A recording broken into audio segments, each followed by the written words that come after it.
No, absolutely not. It's not possible to talk about equal division of labor. First of all, their governing systems are fundamentally different. If we take Brazil and China, Brazil is a democracy and proud of it.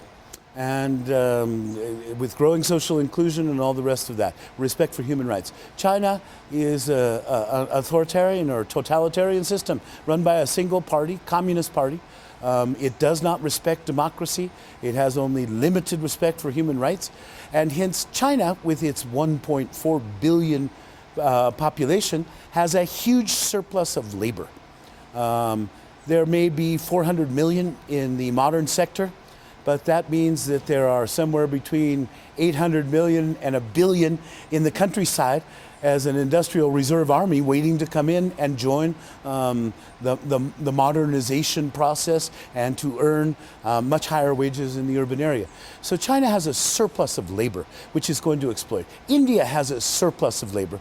Their educational systems are preparing segments of that population to move in. Brazil has 200 million people, but it's nothing like the populations of India at 1.1 billion or China at almost 1.4 billion. Under these circumstances, the various factors of production are quite different.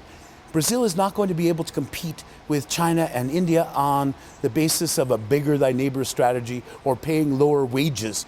Brazil is proud of its growing middle class. So Brazil in particular is going to have to invest significantly in education in order to increase the individual worker productivity at the high end of production, in the high-tech industries. That's where Brazil's economic future lies. Whereas countries that have this amazing surplus of labor can continue to compete on the world stage with cheap labor. There are other important factors I just wanted to highlight. The idea that China has continued to manipulate and to control the value of the yuan has limited the purchasing power of its own population, while reducing the cost of goods that are exported from China to the rest of the world. Brazil operates in a completely different environment. Brazil allows the reais to float. Its value is determined by market forces.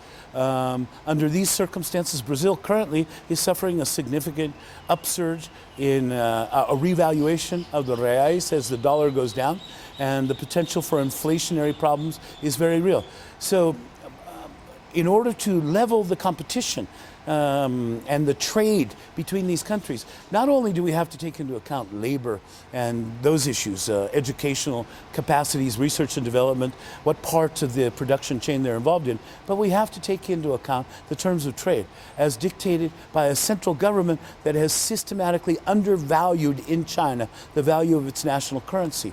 That is not good for other BRICS, it's not good for the world system, and it is a point of growing cooperation between Brazil and the United States, both of whom have recently articulated strong objections to the way in which China manipulates and controls and systematically undervalues its currency.